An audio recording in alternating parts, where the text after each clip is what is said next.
Okay, we had wines from young vines, wines from old vines, wines from big vineyards, wines from small vineyards, some 50-case programs, some 1,500-case programs, so it really was representative. And John's point again, this was not a beauty contest. I mean, all kidding aside, people were not bringing in the wines that they used to impress, trade and press. They were bringing in experiments, explorations, kind of measuring sticks for young vines or newly grafted vineyards. It was really fascinating. It was an honor to be there. So just to remind everybody about the vineyard in 2016, after all, this panel is called A Taste into the Future. These wines won't be released until 2018 and in one case 2019, but you're getting to have a preview of them now. 2016, the winter rainy season ended early and abruptly after a lot of rain in February. March and April were really warm. The vines set early, and the growing season was ahead of schedule most of the year. The summer cooled off, which was helpful, but the picking season was way over a month long. For example, in this tasting yesterday from 16 wines, the earliest pick was on August 25th, and the latest pick was September 24th, so just about an entire month for the picking season. A couple other themes that came out yesterday, which I'll just frame up, and then the winemakers will really take you through in detail. The balance and restraint yesterday were pretty notable. For example, the average alcohol was below 14. So wine writers out there, if you hear from people that Pinot Noir in California is too alcoholic, please direct them to Anderson Valley wines. The average for whole cluster was about 30%. New Oak also about 30%, so not real aggressive. There were some 100% whole cluster, and there were some 50% new wood, but mostly the balance was lower. pH was a little bit higher on average. But the thing that was really fun about that tasting was the numbers that you'd never see on a wine label or a tasting sheet. We had a pH that was above 4. We had an alcohol below 13. We had wine made in concrete eggs. We had wine that was, wait for it, machine harvested. That's right. In this rich appellation, the labor shortage is acute enough that people are looking at the machines. I don't think any of us thought that experiment was a success, but it was fascinating to know that it is happening here. A couple of other examples statistically that really illustrate the range of this appellation and how much it's a bundle of microclimates. 2 wines in the tasting both came in 23 bricks on the day they were harvested, in 2 different vineyards, 29 days apart. 23 bricks, 29 days apart. So that's what can happen in this valley. You can have bricks in August and the same bricks are occurring somewhere else in the end of September. We had an example from Angel Camp. If the statistics are correct, and I believe they are because they came from ETS and from the winemakers, there was a wine picked from one part of Angel Camp at 23 on August 28th. 3 days later, there was another wine picked in a different part of that vineyard at 27 and a half. 4.5 bricks, 3 days apart. Same vineyard. That's a big vineyard, so things can happen. My personal favorite stat was total anthocyanins. Those of you who are not wine geeks, anthocyanins are kind of basically responsible for wine color. And we had a wine that was under 100 milligrams per liter, and we had wines that were nearly 400. That's kind of like going from like a dark rosé to a Napa Cabernet, basically. It's like an amazing range. That's Anderson Valley.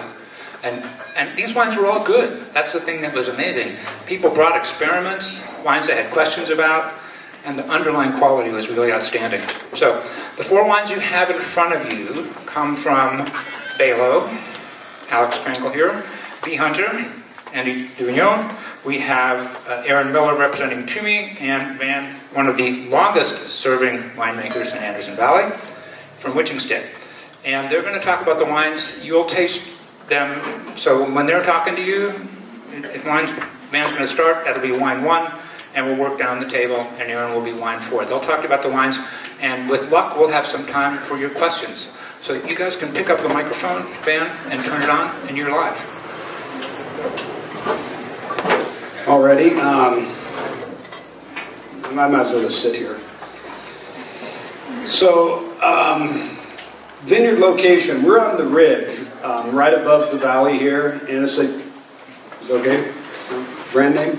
Witching Stick Fashar Vineyard, above the valley.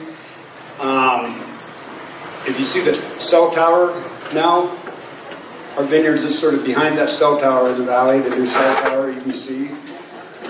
My wife is, I like to tease her being my hillbilly chick. She didn't think the trees, we kept going around looking at these trees going across the valley, you know, when we go out to the desert. She didn't like the way the trees look with a cell tower. So I wake up and I thought we were going to have a tree out there. We ended up having a cell tower atop a tree. And I think a big tree around Mendocino County might just blend in. But anyhow, that's off track. But if you see that spot right there, that's where the valley, when the fog burns off in the valley here on a cold day, it actually will push the fog through our vineyard, right through there. And it's right where the headwaters of the Greenwood Creek starts. So I couldn't figure out why the Zinfandel had such high acid in that location. And then when I find out that we're like, if Andy would have put the Fashar vineyard in here, we would have picked past 920, whatever, the latest pick. And here we're on the ridge where it's supposed to be warmer, and we're picking later than most people pick down near Wiley and the deep end of the valley. So when you taste this wine, you will notice all the red fruits in it, and the bright fruits, and it has a lot of bright red fruits. That's similar to what you get down in that deep end of the valley. And that's sort of an interesting spot, being in the ridge, where I could call it Mendocino Ridge, but it's really affected by the valley more than any vineyard. That even our next door neighbor, Baker Vineyard, Duprat, this borders our property also, none of those vineyards experience the fog flowing through them. My house, where I stand on the deck, it can be 70 degrees, 80 degrees on the deck, and the fog going through the vineyard will cool it off to 50s or 45, whatever the temperature in the morning was in the valley. So it maintains a bright acidity. But the reason we keep bringing this wine is this grafted onto Zinfandel root, stock. So it went to 110R rootstock Zinfandel onto Pinot Noir. And I have the spacing for a Zinfandel vineyard and not your typical Pinot Noir vineyard. So typically vineyards, you want to keep your pounds per fruit down to about 2 pounds a vine in a Pinot Noir traditional vineyard now.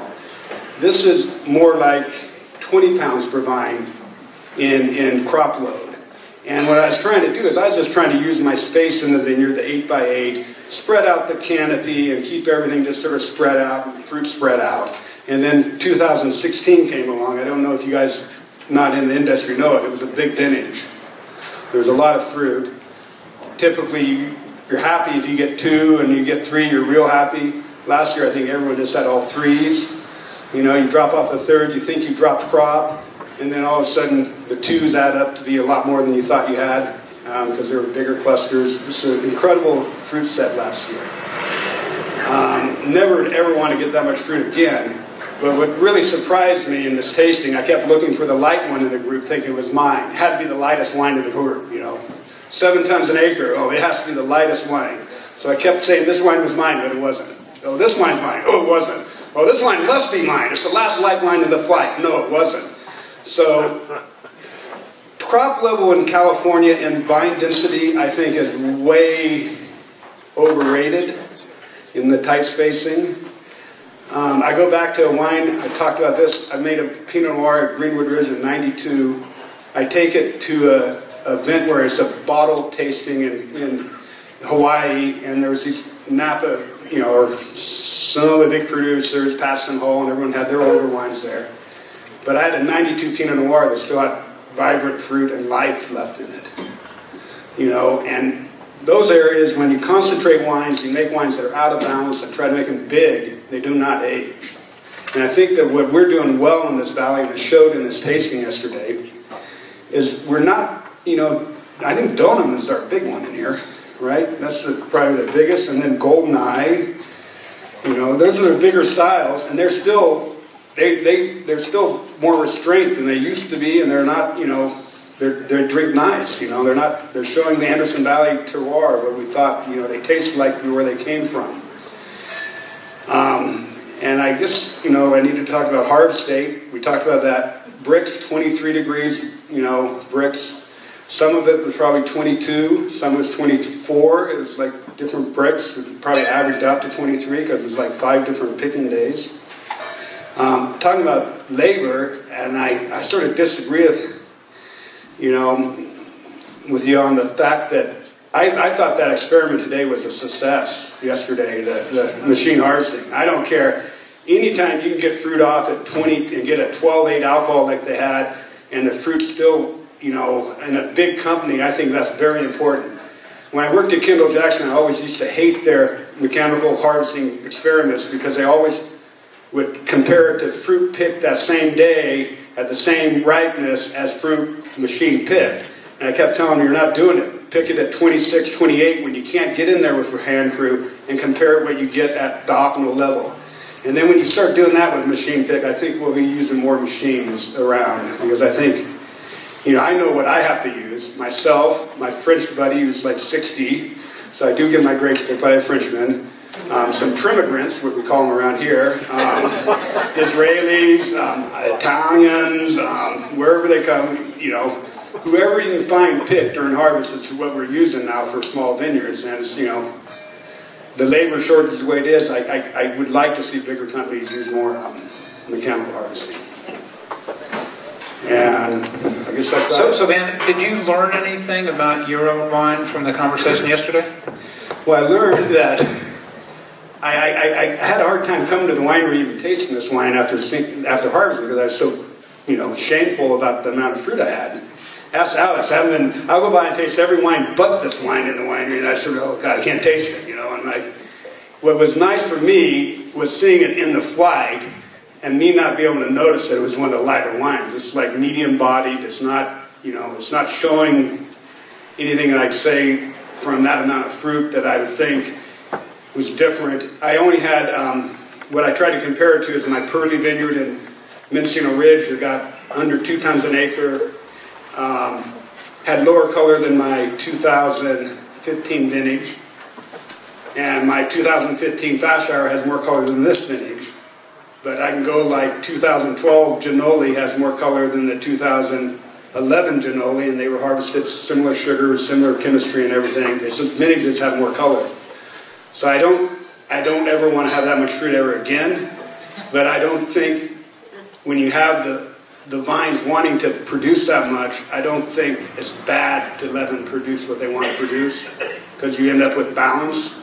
And I think when you end up with a vine that does not have enough crop, that's undercrop, sometimes you end up with fighting it, you know, really working to make those wines taste good, where if they have a balanced load, it makes your job as a winemaker a lot easier because this comes out balanced. Okay, thanks. Alex? Question? Could you Yes. go over the numbers on the wine glasses again, so we know? Yes, number 1 is Witching Stick. Number 2 is Balo. That's the Angel Camp, right? No, it's the Balo Estate. Yeah, number 2 is Balo Estate. Number 3 is Bee Hunter, and that is from Angel Camp. And finally, the Toomey wine, which is from Monument Tree Vineyard. What's the alcohol in your wine? My wine was 13.8. Yeah, it came in at 23. We get very good conversion rates always. I mean, I picked low, but I always end up with, I've even picked one under 23, they come up with 13.5. I don't know, something about it. We also, noticing I had clonal material of 667 and 115.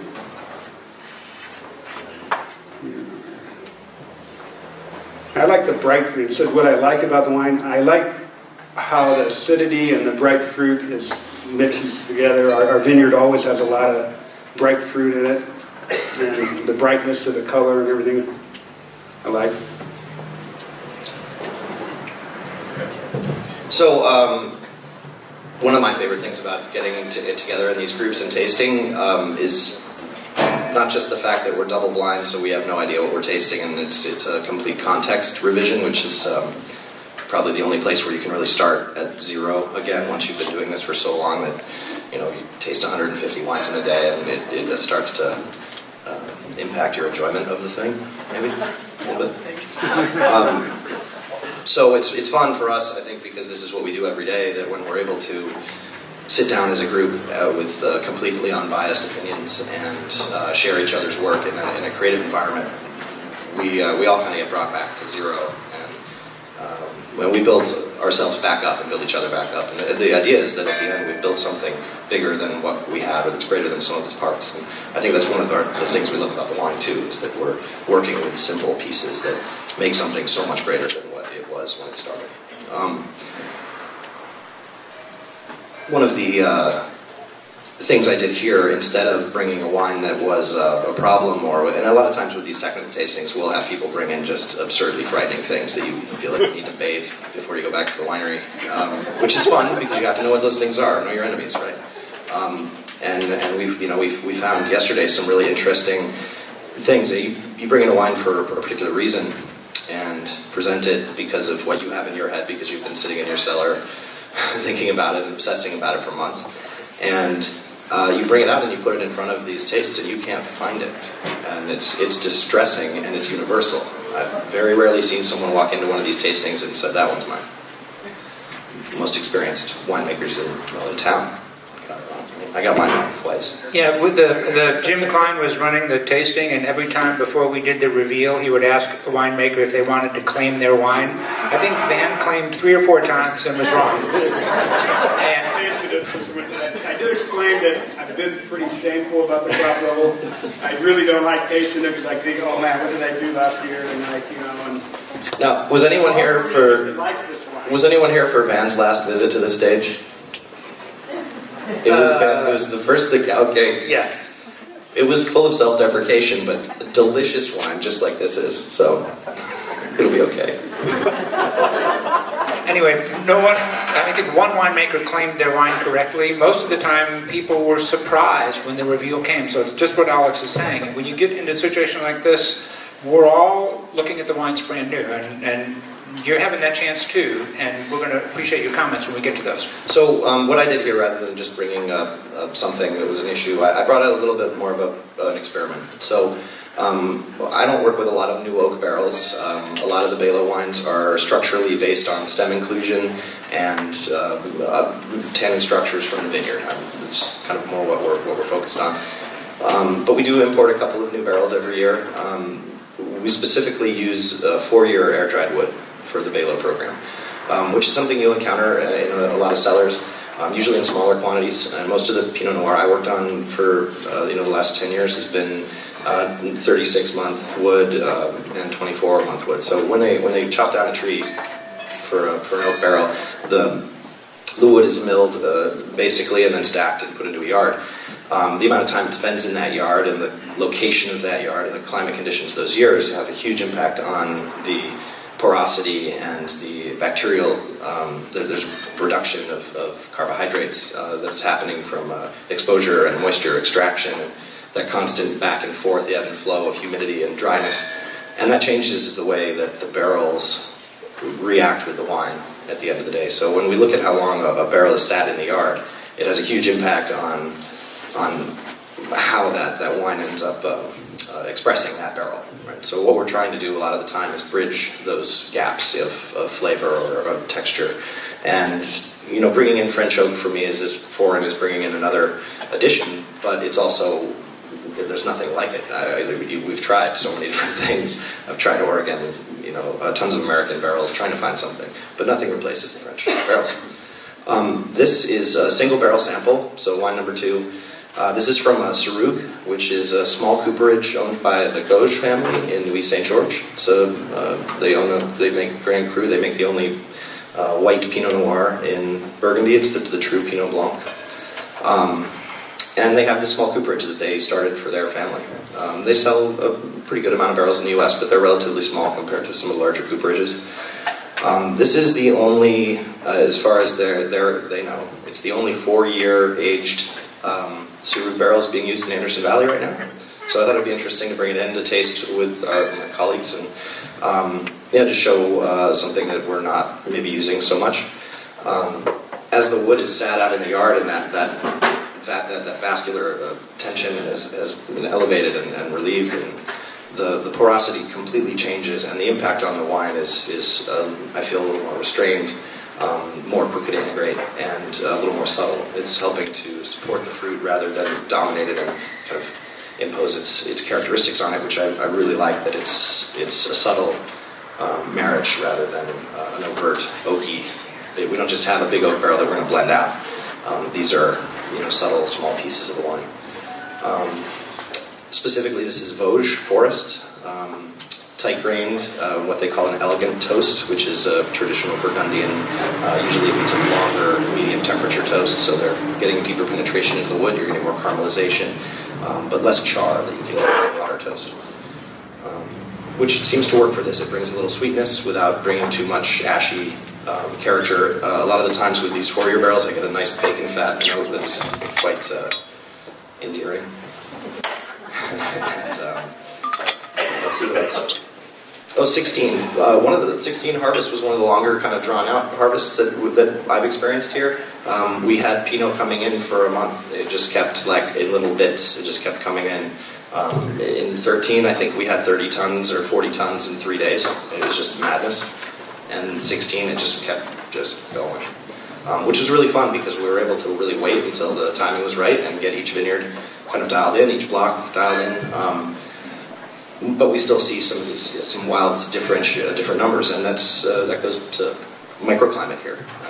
Ripeness doesn't happen in a wave across the valley. As Jim Kleiner told me this years ago, it's like watching a Dalmatian grow its spots. It kind of paces just pop up and ripen here and there, and there doesn't seem to be too much consistency to it. No, it doesn't go by year. It's so weird. You can't, it doesn't correlate to, like, one's going to ripen yearly. It's totally strange. And one thing we saw this year that we observed yesterday that I thought was really interesting was pH. We saw very high pHs in 16, which we all, I think the consensus was that it was drought related. We start to see the pH potassium uptake later in the season, especially as we get drier and drier and drier. And we realized it wasn't until after we did this harvest that it really started raining. So it feels like it's been raining forever. But this was probably last season that we had a real drought conditions in the vineyard that were expressing themselves in the wine, and you can go back over a few years of looking at this data and see that trend of pH increases. And I imagine harvest dates. It'd be fun to correlate some of this data as well. Anyway, thank you. That's it. Alex, could you quickly give them the alcohol and some other? Oh yeah, this is just about 14%. Let's see, which one is this? Yeah, it's about 14%. We make about 450 cases of this. It's a very small lot. This is just 115, so a single clone. We have 5 different clones in the vineyard, but I think this is the one that's kind of the most complete. Most of the others are complementary to each other in the blend, but at the end of the day, this clone is its own, carries its own weight. We do about 60% whole cluster fermentation, so I think other than the carbonic experiment in this, it was a lot. That was a little more. You've got a good chunk of whole cluster here. It's an interesting thing to see some of the contrast between the fully destemmed wines and the fully whole cluster wines because of these structural tannin elements.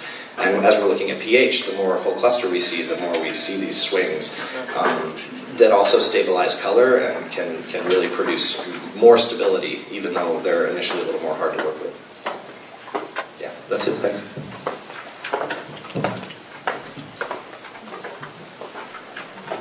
My name is Andy DuPignot, Bee Hunter Wines, and wine number 3 is from Angel Camp, which I just bought last minute. It had extra fruit and were willing to sell it to me, and it was really ripe, so I had to add a little bit of water, but the fruit was not cooked. It was bright, fresh, and just a little bit too sweet. I brought this wine because it compares nicely to Alex's Angel Camp, which was harvested just a week or so before. Similar final result, but much, much sweeter for my grapes. Can you tell us where that vineyard is, a little bit about the vineyard? It's in the deep end. It's opposite Valley Foothills, Monty Boyd Road, halfway between Navarro Vineyards and River on the left side of the river. So if you're at Meats, everyone knows where Ed Meats is, and then you're looked upriver, you see a series of little hills that kind of roll up the river, and it's Angel Camp, Ed Meats, that's Knoll, Hush Vineyard, oldest Pinot in the valley, I think. And what's past that? Black Kite's right there. You can pretty much follow the river, and you can just see these monument trees down at the end. Yeah, so plenty between the one in the hole there, in the hole. No, Nelson Hill. anyway, it goes down, and then you're right. Nelson Hill. Come on now, Philip, where are you? Nelson Hill. Nelson Hill.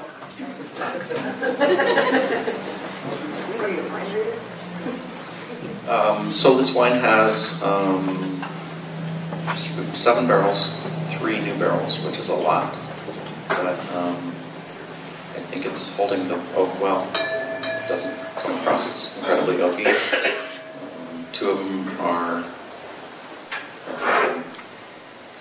4-year air dried, and one's 3-year. So it's a little bit more restrained. Not quite as restrained as Alex's number 2, but.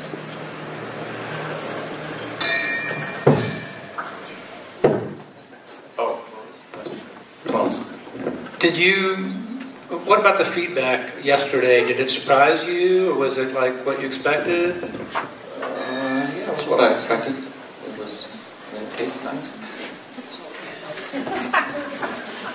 It was yummy. And no one could believe that I picked it at 28 bricks. I was expecting it to be a big one of this, like a bit of an angular wine to stick out because of some of the adjustments that we had to make, which we don't.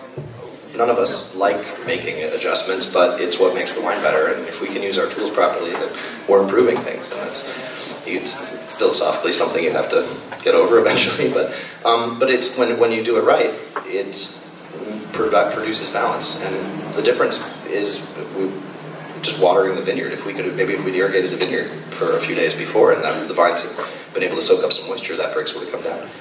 It wasn't raisined at all, so it was an interesting. They were just very ripe. No raisins, so it didn't have raisins. No. There were some raisins. We sorted those out. Yeah, we sorted them out. It was clean. No, we got cluster sorted. And what about the oak regime, Andy? Was it American? No. All French? All French oak.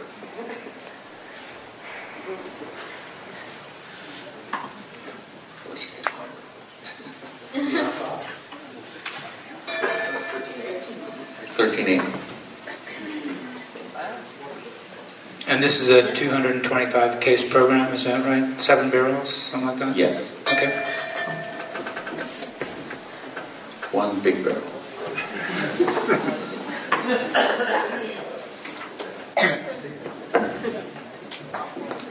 Hi, my name is Erin. I'm from Toomey Cellars, and Toomey is the one winery in this group that is not from the Anderson Valley proper, but we do own an estate vineyard up here. It's called Monument Tree. So it's in the deep end. It's on the west side of 128, and it's very northeast facing. So it's a pretty cool site. We tend to harvest. This fruit tends to be our last fruit to come in. In 2016, we harvested in September. It says 17, but it's actually September 6th, 2016. We haven't harvested yet. We haven't even gone through flowering yet. So we consider it the deep end, and it's really an exceptional vineyard. It was one that was planted originally in 1989, and there have been a number of producers that have made a Monument Tree single vineyard over the years. We use this fruit both for our Monument Tree single vineyard, which is a very small 250, 300 case offering to our wine club, and then we also put some of the vineyards or blends into our Anderson Valley blend, which is a little bit larger. So just being a little bit outside of the valley, sometimes I hear we're called flatlanders or brightlanders. Okay. But we are also probably one of the larger wine offerings on this table as well. So 2016, just as a harvest, was generally slow, methodical, on the cooler side during harvest itself. But when it came to picking the Monument Tree Vineyard, it was right around Labor Day, and I can tell you from experience, and maybe a lot of you know, but there's always a heat wave at Labor Day, always. So making sure you get your picking crew in line, and therefore the machine harvest trial was very relevant. So this fruit came in before we were kind of stuck waiting for the heat to lessen. So this wine I brought was because it was from young vines. It's from a blend of 2 different blocks, a 2A or Wadensvale clone and a 667 clone, and they were planted in 2010 and 2011. So they're fairly young vines, and they just look all gnarly and gangly, and they don't have a very robust canopy. But the fruit that came off of the vine I was really proud of it. It's very vibrant, and I think honestly it's very Anderson Valley-esque. It's what I think of, that red cherry, that kind of rusticity. I even say like kind of a redwood forest floor. Monument Tree is a symbol for the valley in some ways, but it's this very large redwood tree at the top of the vineyard, and it's been struck by lightning a number of times, so it looks like this obelisk or spire. It's just a really unique spot that the slope and the drainage and the parent material, the soil, really, I think, express themselves, but characteristically of the Anderson Valley. So that was, I think, part of the contribution that I received, or the benefit of bringing a wine to a winemaker panel is that, yeah, we say things and we put ourselves out there to receive comments from other winemakers, but fundamentally we're sharing our art, and we're trying to learn from each other. I think Van is someone I've known for so long, but he has always offered me a lot of comments and wisdoms, and just being able to banter back and forth between Jim and Van and all of the people from the Anderson Valley to learn about the area more and where vineyards are and that type of thing. So it was really a valuable experience to offer our wines next to these 3 and next to the other wines in the panel. Do you want the details of the winemaking on this wine? So yeah, we should have the alcohol and. Okay. So fundamentally, all the wines that I bring in, I do the same thing. So we cluster sort, and then we berry sort. If we're going to put some whole cluster in, that will usually go on the bottom of the fermenter, and then the destemmed fruit goes on the top. So this wine has about 50% whole cluster. As Alex was saying, his wine had 60% whole cluster, I believe. You ever put the stems on the top? I don't, I mean, I do 100% whole cluster sometimes, but I don't tend to put the clusters on the top just because there's so much more susceptibility to oxygen and bacterial effects and things like that. That's mean to the workers. It's hard enough to punch it down as it is without creating a web of stems on top. So we have a few minutes for questions. Anybody out there got a question for the panel or comment on the wine?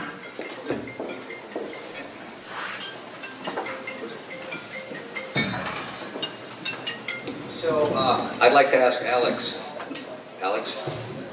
What is an ideal pH range, and how does a higher or lower pH affect the final product? pH chemistry is, I find it fascinating. It's one of those fundamental give and take things. That's why cement is hard and air is breathable. But for wine, there's I don't know if there's not an ideal range. No, there's no. What's the pH of oxygen again? oxygen. So there's a normal range. There's hydrogen ions. There's no hydrogen ions in the oxygen. Okay, this is why we get together on Saturday mornings and drink wine together.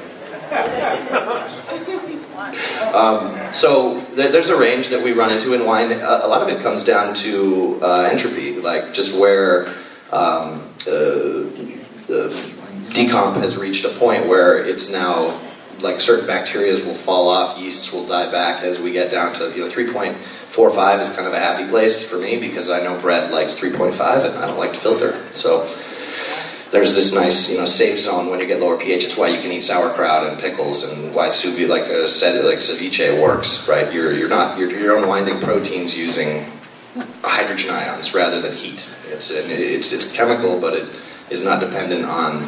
You don't have to cook it. It's still cooking it though. So in it we see the. Sorry, what? I got the only pH of 3.45 though. I mean everything else is higher. Well, that was. That's the only one that's not going to get bread or what? No, that's not what that means. That's not what that means at all. Now, what we get are these are all preservative factors. 7 pounds to the.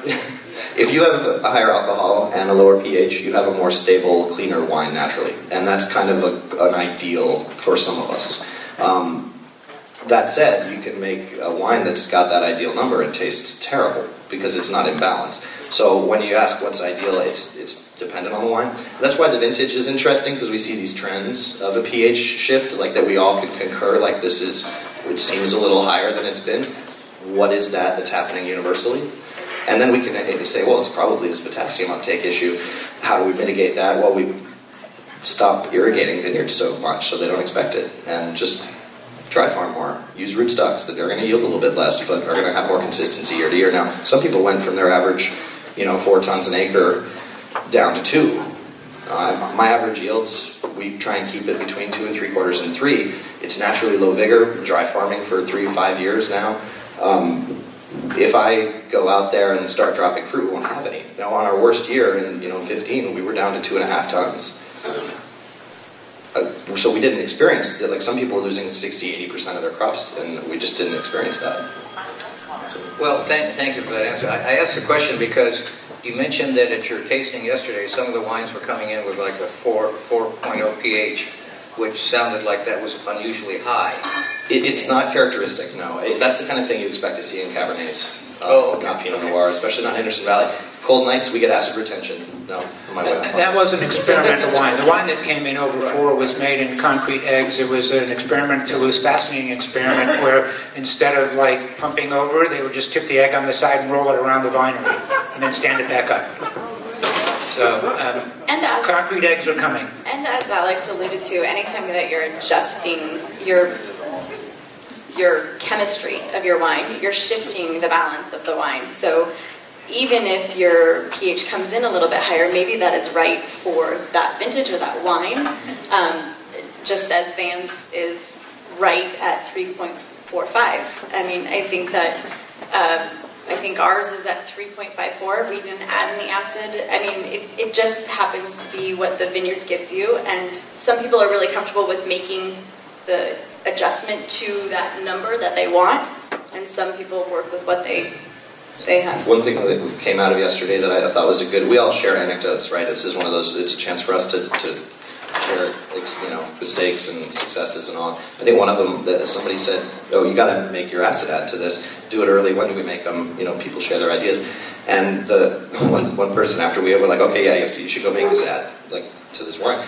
And someone was like, wait, only add half. And then, wait, and then taste it again. Because you might not need that other half.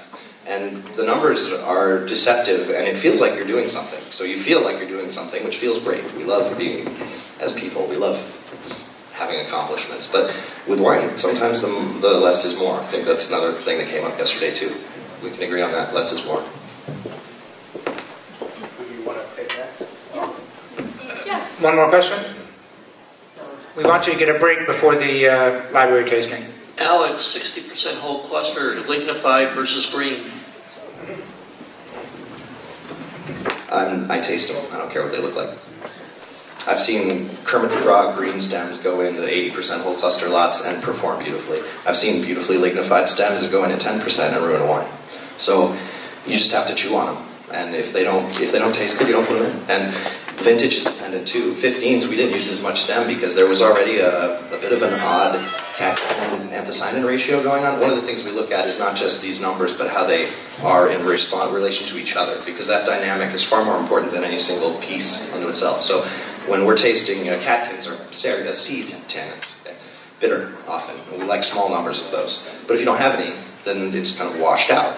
We saw ranges yesterday from 10 to 75. I think my angel camp was 75. I think it was the highest, which is that's high. You know, we see cabs in the 80s sometimes, but they even stay in relatively low numbers. But that has to be in direct relationship to the anthocyanin levels for the impacts to be correlative, or to have for the way it presents in the glass. So when we look at our stem inclusion, I look very much at how that dynamic is playing out right on the pad. And 15s, I backed off. We did 40% instead of 60. 16s were great. The 115 we did 60. The Pomard went in at 75%. It just worked. You know. John, you want us to wrap this up so we can get a break in? Okay. If you have more questions for the winemakers, they will be here, I'm sure, because they don't want to miss the library tasting, and neither do you. So feel free to get that in, and thanks very much for your attention. Really appreciate it.